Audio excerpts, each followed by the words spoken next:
अस्सलाम वालेकुम स्टूडेंट्स। आज का जो लेक्चर है इसमें हम लोग जो लास्ट 3 मेथड्स थे एल्केन्स की प्रिपरेशन के उनकी बात करेंगे।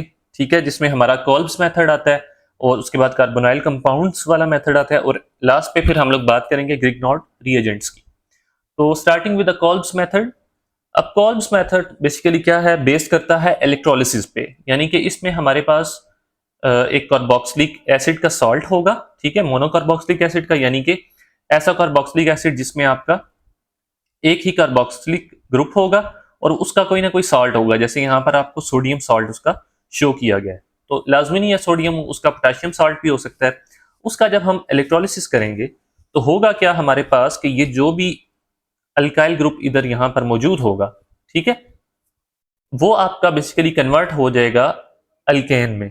ठीक है, उसके साथ आप कार्बन डाइऑक्साइड हाइड्रोजन एमिट होगी और साथ आपका NaOH सोल्यूशन बन रहा है। अगर यहाँ पर पोटेशियम सॉल्ट होता तो यहाँ पर आपका NaOH के बजाय फिर आपका KOH बन रहा होता।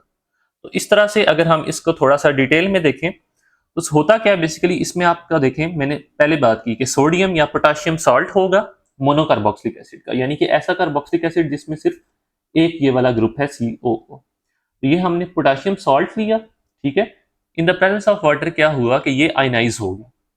ठीक है, पोटेशियम आयंस बने और हमारे पास ये एसीटेट आयंस बने।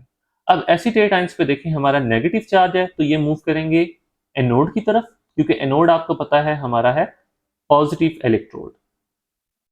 ठीक हो गया, तो ये एनोड की तरफ मूव करेंगे और कन्वर्ट हो जाएंगे फ्री रेडिकल्स में। ठीक है, ये जो डॉट है ये शो कर रहा है फ्री रेडिकल को, दो इलेक्ट्रॉन्स लॉस करेंगे और ये आपका फ्री रेडिकल बन गया। ठीक है, एनोड पे आपको पता है ऑक्सीडेशन होती है, तो इन्होंने ऑक्सीडेशन की यानी कि 2 इलेक्ट्रॉन्स लॉस किए और फ्री रेडिकल्स बन गया। अब इस फ्री रेडिकल में क्या होता है कि ये जो आपके बेसिकली मिथाइल है, ये ग्रुप आपका 2 फ्री रेडिकल्स बनाता है यहाँ पे और साथ आपकी कार्बन डाइऑक्साइड गैस रिलीज होती है। फिर ये दो जो फ्री रेडिकल्स हैं ये आपस में मिलके इवेंचुअली आपका अल्केन बना देते हैं। ठीक है, अब कैथोड पे अगर हम आ जाएं तो कैथोड पे क्या होता है, आपके कैथोड आपका नेगेटिव इलेक्ट्रोड है। ठीक है, और कैथोड पे आपकी रिडक्शन होती है, यानी कि इलेक्ट्रॉन्स एक्सेप्ट होते हैं। ठीक है, तो अब ये आपका एक्वस सोल्यूशन था और वाटर का जो आपका रिडक्शन पोटेंशियल है, यानी कि रिड्यूस होने की एबिलिटी है, वो पोटेशियम से ज्यादा है। तो इसलिए कैथोड पे आपका पोटेशियम की रिडक्शन नहीं हो रही है, बल्कि वाटर आपका वो 2 इलेक्ट्रॉन्स एक्सेप्ट कर रहा है और 2 हाइड्रोक्साइड आयंस बना रहा है और साथ हाइड्रोजन गैस आपकी इवॉल्व हो रही है। अब ये जो 2 हाइड्रोक्साइड आयंस हैं इन पे नेगेटिव चार्ज है और जो पोटेशियम था सोल्यूशन पे उस पे पॉजिटिव चार्ज था, तो ये दोनों मिलके आपका क्या बना रहे हैं, KOH। ठीक है, तो ये आपका ओवरऑल मैकेनिज्म था इस कॉल्ब्स मेथड का, यानी कि इसमें आपका सिंपली क्या हो रहा है, ये वाला जो भी ग्रुप अटैच है, ठीक है, कार्बोक्सिल के साथ, यहाँ पर ये जो भी अल्काइल ग्रुप है ये आपका सिंपली डबल हो जाता है। ठीक है, और आपका अल्केन बन जाता है, साथ आपकी कार्बन डाइऑक्साइड हाइड्रोजन और उसके साथ साथ आपका NaOH या KOH बनेगा, जो भी आप सॉल्ट ले रहे हैं डिपेंडिंग अपॉन दैट। ठीक है, अब एक चीज आपने जहन में रखनी है, ये जो मेथड है ये सिर्फ सिमेट्रिकल अल्केन्स की प्रिपरेशन के लिए यूज होता है। अब सिमेट्रिकल अल्केन्स कौन से होते हैं कि जिनको आप 2 इक्वल पार्ट्स में डिवाइड कर सकते हैं। ठीक है, जैसे मिसाल के तौर पर यहां पर अगर मैं प्रोपेन लिखता हूं और साथ ही मैं लिखता हूं ब्यूटेन। ठीक है, तो जो प्रोपेन है उसको मैं 2 इक्वल पार्ट्स में डिवाइड नहीं कर सकता उसमें, क्योंकि आपके 3 कार्बन एल्केन हैं। जबकि अगर मैं ब्यूटेन की बात करूं जो कि 4 कार्बन एल्केन है, उसको अगर मैं यहां से काटूं तो मैं उसको 2 बराबर पार्ट्स में डिवाइड कर सकता हूं। ये दोनों एक दूसरे के इमेजेस हैं, मिरर इमेजेस हैं। ठीक है, तो जिन अल्केन्स को आप 2 इक्वल पार्ट्स में डिवाइड कर सकते हैं उनको हम कहते हैं सिमेट्रिकल अल्केन्स। ये चीज आपने एमसीक्यूज पॉइंट ऑफ व्यू से भी नोट करनी है कि ये जो कॉल्ब्स मेथड है ये सिर्फ सिमेट्रिकल अल्केन्स को प्रिपेयर करने के लिए यूज होता है। ठीक है, तो इससे हम लोग मीथेन भी नहीं बना सकते हैं, इससे हम लोग प्रोपेन भी नहीं बना सकते, इस तरह इससे हम लोग पेंटेन भी नहीं बना सकते, यानी कि जिसमें ऑड नंबर वाले कार्बन्स हैं। ठीक है, ऐसे अल्केन्स जिनमें ऑड नंबर ऑफ कार्बन्स हैं, ठीक है, वो अल्केन्स हम कॉल्ब्स मेथड से नहीं बना सकते। ठीक है, जस्ट हम सिमेट्रिकल अल्केन्स बना सकते हैं जिनको हम लोग 2 बराबर हिस्सों में डिवाइड कर सकते हैं, जैसे कि इथेन हो गया, ब्यूटेन हो गया। उसके बाद ये हमने बात कर ली कि मीथेन इस मेथड से हम नहीं बना सकते, और इसकी जो अगर हम एप्लीकेशंस की बात करें तो बहुत ज़्यादा एप्लीकेबल नहीं है ये मेथड। उसकी रीज़न क्या है? क्योंकि देखें इसमें अल्केन तो बन रहा है लेकिन साथ बहुत सारे और प्रोडक्ट्स भी बन रहे हैं, कार्बन डाइऑक्साइड, NaOH, H2। ठीक है, तो ज़्यादा बाई प्रोडक्ट्स की वजह से इस मेथड को हम लोग इतना ज़्यादा कमर्शियल स्केल पे अप्लाई नहीं करते। ठीक है, लेकिन ओवरऑल मैकेनिज्म यही है कि आपका जो भी सोडियम या पोटेशियम सॉल्ट होगा कार्बोक्सिलिक एसिड का, उसमें जो भी अल्काइल ग्रुप अटैच है वो डबल हो जाएगा, साथ कार्बन डाइऑक्साइड, हाइड्रोजन और NaOH या KOH डिपेंडिंग अपॉन कि कौन सा सॉल्ट है वो साथ बनेगा। ठीक है, बाकी आप इस मैकेनिज्म की अगर डिटेल में जाना चाहते हैं तो आप जा सकते हैं, बट दैट्स कंप्लीटली ऑप्शनल। ठीक है, बस आपको ये आइडिया होना चाहिए कि इसमें इस तरह से फ्री रेडिकल के थ्रू जो है वो सारा ये आपका अल्केन जो है उनकी फॉर्मेशन हो रही होती है, कि जब ये आपका एनोड पे ये जो आपका एसीटेट आयन है, ठीक है, जब इसकी इलेक्ट्रोलिसिस होती है तो ये दो इलेक्ट्रॉन्स लॉस करता है और फ्री रेडिकल बनाता है, और उस फ्री रेडिकल से फर्दर आपका फिर आपका अल्केन बन जाता है। नेक्स्ट आपके पास कह रहा है कि how to prepare butane using Kolbe's method. तो हमने अभी देखा कि सिंपली हमने क्या लेना है, एक मोनोकार्बोक्सिलिक एसिड लेना है।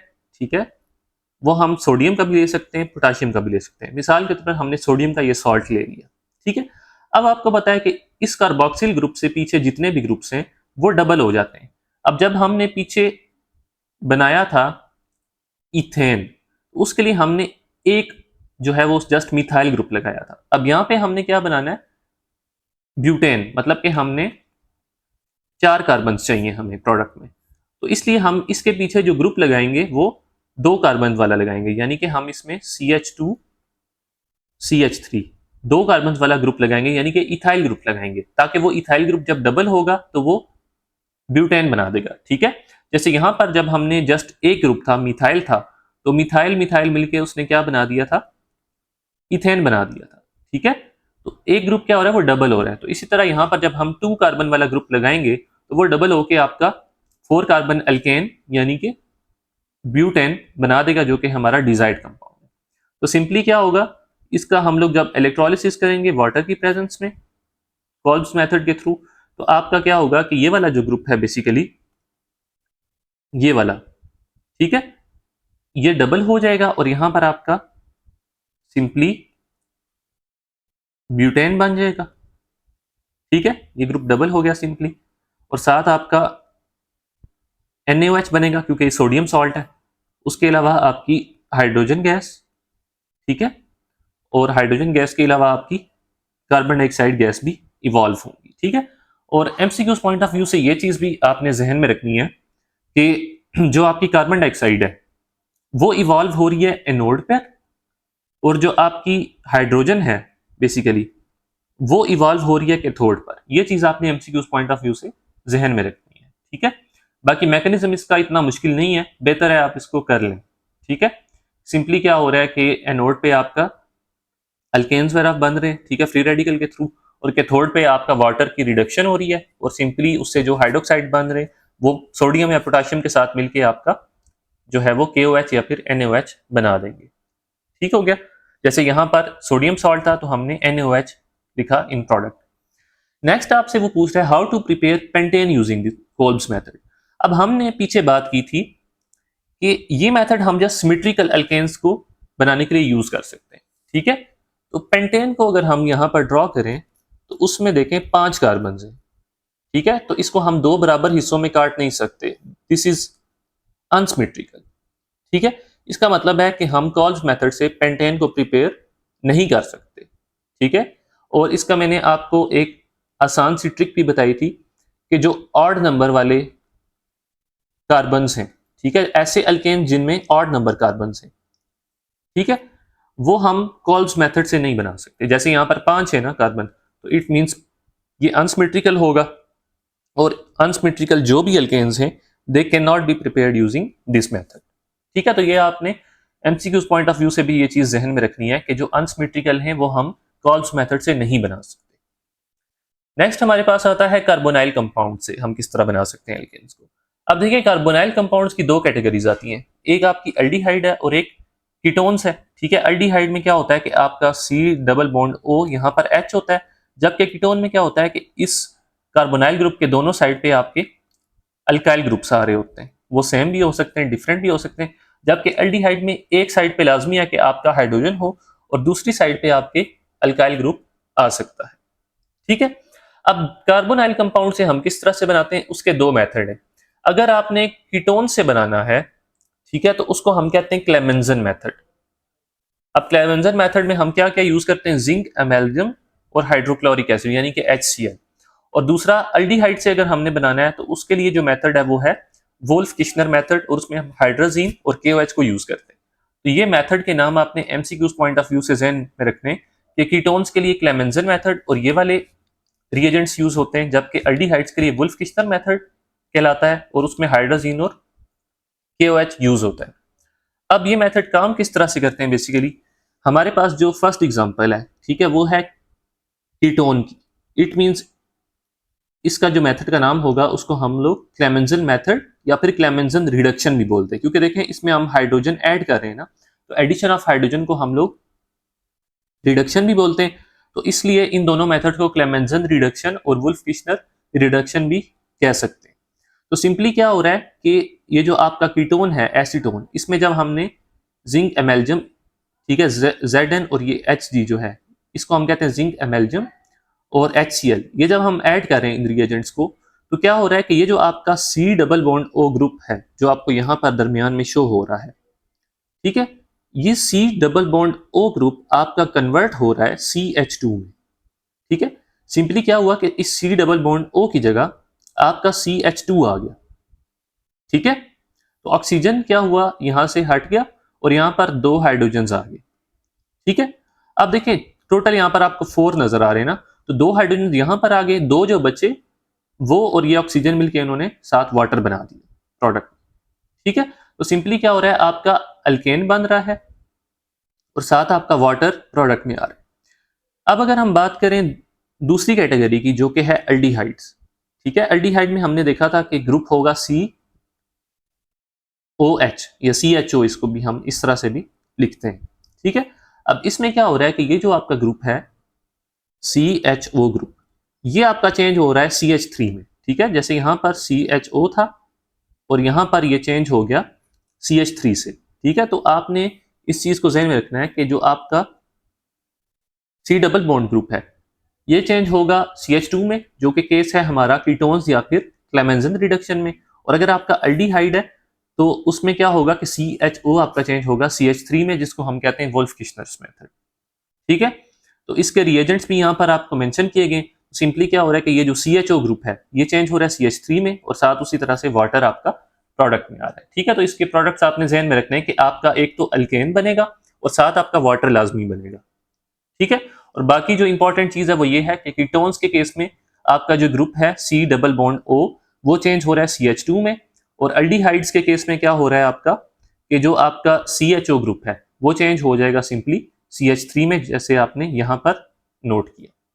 अब हम इसी मेथड की आगे एग्जांपल्स करेंगे। अच्छा, यहां पर एक और पॉइंट लिखा हुआ है कि वही जो हमने डिस्कस किया कि अल्डिहाइड्स में क्या होगा, CHO चेंज हो जाएगा CH3 ग्रुप में, और कीटोन्स में क्या होगा कि CO जो कार्बोनाइल ग्रुप है वो चेंज हो जाएगा CH2 में। तो इसको आपने अपने पास नोट कर लेना है। ठीक है, ये एक इंपॉर्टेंट पॉइंट है। नेक्स्ट वो कह रहा है कि prepare butane using Clemmensen and Wolff Kishner's method. अब क्लेमेंजन का हमने देखा था, क्लेमेंजन रिडक्शन यूज होती है कीटोन्स के लिए और वुल्फ किश्नर रिडक्शन यूज होती है अल्डिहाइड्स के लिए। तो इसका क्या मतलब है कि हमने ब्यूटेन बनाना है क्लेमेंजन से भी, यानी कि कीटोन्स को यूज करते हुए भी और वुल्फ किश्नर को यूज करते हुए भी। अब अगर हमने कीटोन से बनाना है, ठीक है, तो हमें क्या चाहिए होगा, एक ऐसा कीटोन चाहिए होगा कि जिसमें हमारे टोटल 4 कार्बन मौजूद हो। ठीक है, तो हम उस तरह का अगर यहां पर कीटोन लिखते हैं तो कुछ इस तरह से होगा। ठीक है, इसमें टोटल 4 कार्बन है। अब उसी तरह से एंड पे हाइड्रोजन लगा के हम इनकी वैलेंसीज को बैलेंस कर सकते हैं। ठीक है, अब इसमें अगेन हम लोग जब वो रिएजेंट्स ऐड करेंगे, जिंक, अमेल्गम और HCl, ठीक है, ये हम यूज करते हैं क्लेमेंजन में। तो सिंपली क्या होगा क्लेमेंजन में कि ये जो आपका C double bond O carbonyl group है ये चेंज हो जाएगा CH2 में। तो इसकी जगह मैंने सिंपली क्या लिख दिया, CH3 बाकी एज इट इज आ गया। इस ग्रुप की जगह मैंने क्या किया, सी डबल बॉन्ड ओ को मैंने रिप्लेस कर दिया CH2 से और बाकी मेरा एज इट इज आ गया। ठीक है, और बाकी साथ आपको पता है इसका जो प्रोडक्ट है वाटर बनता है, और इधर हम 4 लगाएंगे तो इसकी इक्वेशन भी बैलेंस हो जाएगी। ठीक है, क्योंकि हमने यहाँ पे 2 हाइड्रोजन ऐड किए और 2 इधर वाटर के साथ थे, तो टोटल इधर हमें 4 हाइड्रोजन लेने पड़ेंगे, तब जाके इसकी वैलेंसी इसकी इक्वेशन जो है वो बैलेंस हो जाएगी। अब ये तो था हमारा क्लेमेंसन रिडक्शन। अगर हम बात करें वुल्फ किश्नर रिडक्शन की, तो उसके लिए भी हमें जो अल्डिहाइड चाहिए होगा 4 कार्बन वाला चाहिए होगा। ठीक है, तो उसको लिखने का क्या तरीका है, C double bond O H लिखा। ठीक है, यहाँ पे हमें पता है CHO ग्रुप होता है, और इस साइड पे हमने सिंपली 4 कार्बन पूरे कर लिए और हाइड्रोजन लगा के उनकी वैलेंसीज हमने पूरी कर ली। अब उसी तरह से यहां पर भी रिडक्शन होगी, लेकिन जो रिएजेंट्स यूज होंगे वो हाइड्राजीन यूज होगा। ठीक है, और साथ हाइड्राजीन के KOH यूज होता है। ठीक है, अब इसमें आपके पास बेसिकली क्या होगा कि ये जो आपका ग्रुप है CHO, जिसको हम कहते हैं CHO ग्रुप, एल्डिहाइड ग्रुप, ये पूरा का पूरा ग्रुप आपका बेसिकली रिप्लेस हो रहा होगा CH3 से। तो बाकी हमने उसी तरह से लिख दिया, और इसकी जगह हमने लिख दिया CH3, और साथ आपको पता है वाटर बनता है, तो वो हमने यहाँ पर लिख दिया। उसी तरह से यहाँ पर भी 4 लगाएंगे तो इसके भी इक्वेशन बैलेंस हो जाएगी। तो सिंपली क्या हुआ कि ये जो एंड पे CHO ग्रुप था, ये आपका रिप्लेस हो गया है CH3 ग्रुप से। ठीक है, जबकि आपका यहाँ पर कीटोन्स के केस में क्या हुआ था कि C डबल बॉन्ड O जो कार्बोनाइल ग्रुप था, वो आपका सिंपली रिप्लेस हो गया था यहाँ से CH2 ग्रुप से। ठीक है, तो ओवरऑल अगर इस रिएक्शन की हम समरी लिखें तो यही है कि अल्डिहाइड्स के लिए क्या हो रहा है कि आपका CHO ग्रुप चेंज हो रहा है CH3 में, और कीटोन्स के लिए क्या है कि आपका CO ग्रुप जो है कार्बोनाइल ग्रुप, जिसको हम C डबल बॉन्ड O करके लिखते हैं। ठीक है, ये ग्रुप आपका चेंज हो रहा है CH2 में। तो इस तरह से आपके अल्केन्स की हम लोग प्रिपरेशन कर रहे हैं फ्रॉम कार्बोनाइल कंपाउंड्स, और इनके नाम आपने ज़हन में रखने कि कीटोन्स के लिए हम क्लेमेंसन रिडक्शन यूज करते हैं और ये वाले रिएजेंट्स यूज करते हैं, और अल्डिहाइड्स के लिए ये वाले रिएजेंट्स हैं, और इसका नाम है वुल्फ किश्नर्स मेथड या वुल्फ किश्नर्स रिडक्शन। नेक्स्ट हमारे पास जो फाइनल मेथड है वो है फ्रॉम ग्रिग्नॉर्ड रिएजेंट्स। ठीक है, ग्रिग्नॉर्ड रिएजेंट्स क्या होते हैं बेसिकली कि जब अल्काइल हैलाइड्स आपके एनहाइड्रस ईथर से रिएक्ट करते हैं, ठीक है, एनहाइड्रस ईथर की प्रेजेंस में रिएक्ट करते हैं मैग्नीशियम के साथ, तो वो बनाते हैं अल्काइल मैग्नीशियम हैलाइड्स। अब देखें अल्काइल मैग्नीशियम हैलाइड्स का क्या मतलब है, अल्काइल ग्रुप होगा, साथ मैग्नीशियम और एंड पे हैलोजन एटम होगा, एक्स डिनोट कर रहा है हैलोजन को। तो ये जो अल्काइल मैग्नीशियम हैलाइड्स हैं इनको हम कहते हैं ग्रिग्नॉर्ड रिएजेंट्स। और ये बनते कैसे हैं बेसिकली कि जब हम अल्काइल हैलाइड्स को रिएक्ट करते हैं मैग्नीशियम के साथ, यानी कि आपके पास ये एक अल्काइल हैलाइड है, इसको जब आपने रिएक्ट किया मैग्नीशियम के साथ in presence of anhydrous ether, तो आपका सिंपली ये वाला ग्रिग्नॉर्ड रिएजेंट बन जाएगा। ठीक है, अब ग्रिग्नॉर्ड रिएजेंट से सिंपली कैसे बनते हैं एल्केन्स कि जब आप उनमें वाटर की एडिशन करते हैं तो क्या होता है, आपका अल्केन बन जाता है और साथ MgXOH, यानी कि यहां पर इस तरह से आपका ये वाला जो कंपाउंड है वो बन जाता है। इसी की ये नीचे आपको एग्जांपल दी हुई है, हमारे पास ये ग्रिग्नॉर्ड रिएजेंट है। ठीक है, देखें इसमें ये अल्काइल ग्रुप है, फिर मैग्नीशियम है और फिर आपका हैलोजन है, तो अल्काइल मैग्नीशियम हैलाइड को हम कहते हैं ग्रिग्नॉर्ड रिएजेंट। ये आपका ग्रिग्नॉर्ड रिएजेंट है। इसमें हमने जब वाटर ऐड किया तो क्या हुआ सिंपली, ये जो MgBr था, ठीक है, ये यहां से रिमूव हो गया और इसकी जगह आपका हाइड्रोजन आ गया। ठीक है, जब हाइड्रोजन आया तो ये सिंपली आपका CH2 था यहाँ पर, तो ये बन गया CH3। ठीक है, और ये आपका सिंपली यहाँ पर अल्केन बन गया, और साथ MgBr था, तो मैग्नीशियम का आपको पता है मैग्नीशियम के 2 बॉन्ड्स पूरे करने होते हैं, तो एक तो Br था जो पहले से मौजूद था, और बाकी वाटर के साथ H जो था, H इसके साथ ऐड हुआ। ठीक है, ये जो वाटर का H था वो यहाँ पर ऐड हुआ, और जो OH था वो सिंपली इस मैग्नीशियम के साथ आपका अटैच हो गया। ठीक है, तो सिंपली ओवरऑल अगर मैं बात करूं तो क्या हो रहा है आपका कि यहां पर ये वाला जो ग्रुप है ये आपका रिप्लेस हो जाता है इस हाइड्रोजन के साथ। ठीक है, तो जब हाइड्रोजन इसकी जगह आता है तो सिंपली क्या हो जाता है, ये CH2 आपका कन्वर्ट हो गया है CH3 में और ये आपका अल्केन बन जाता है और बाकी आपका MgBrOH ये वाला कंपाउंड आपका साथ बन जाता है। नेक्स्ट इसी से रिलेटेड एक एक्सरसाइज का क्वेश्चन है कि प्रिपेयर ब्यूटेन यूजिंग ग्रिग्नॉट रिएजेंट। अब देखें हमने ब्यूटेन बनाना है ग्रिग्नॉट रिएजेंट से, तो हमने वो वाला ग्रिग्नॉट रिएजेंट्स लेना है कि जिसमें आपके 4 कार्बन मौजूद हो, ठीक है, क्योंकि ब्यूटेन हमने बनाना है, ब्यूटेन में होते हैं 4 कार्बन। तो जब हमने 4 कार्बन वाला अल्केन बनाना है तो हमें 4 कार्बन वाला ही ग्रिग्नॉट रिएजेंट यूज करना पड़ेगा। तो सिंपली हम क्या करेंगे, 4 कार्बन वाला ग्रिग्नॉट रिएजेंट लिख लेंगे, ठीक है, MgBr हम लिख लेते हैं। उसके बाद एंड पे उसी तरह से हाइड्रोजन एटम्स इनके पूरे कर देंगे। ठीक हो गया। अब हमें पता है कि जब ग्रिग्नॉट रिएजेंट्स को हम रिएक्ट करेंगे वाटर के साथ, ठीक है, जिसपे हाइड्रोजन पे पॉजिटिव चार्ज आएगा, हाइड्रोक्साइड पे नेगेटिव, तो ये जो रिएक्शन होता है इसमें सिंपली हमें पता है क्या होता है, ये जो आपका ग्रुप है MgBr ये रिप्लेस हो जाता है हाइड्रोजन से, ठीक है। तो जब ये हाइड्रोजन से रिप्लेस हो जाएगा तो आपके प्रोडक्ट में क्या बनेगा, बेसिकली बाकी एज इट इज आ जाएगा। ये जो आपका CH2 है, जब एक हाइड्रोजन इस साइड ऐड हो जाएगा MgBr को रिप्लेस करके, तो ये आपका बन जाएगा CH3। तो इस तरह से सिंपली आपका ये ब्यूटेन बन गया, ठीक है। और साथ हमें पता है Mg, मैग्नीशियम की 2 वैलेंसी है, एक तो Br होगा और एक साथ ये वाला जो OH रिमेनिंग है वो भी मैग्नीशियम के साथ अटैच हो जाएगा। तो इस तरह से जब आपके ग्रिग्नॉट रिएजेंट्स वाटर के साथ रिएक्शन करते हैं तो आपका अल्केन्स बनाते हैं और साथ ये वाला जो कंपाउंड है वो आपका बन जाता है, ठीक है। तो आज का जो लेक्चर है इसको हम यहाँ पर ही कंक्लूड करते हैं।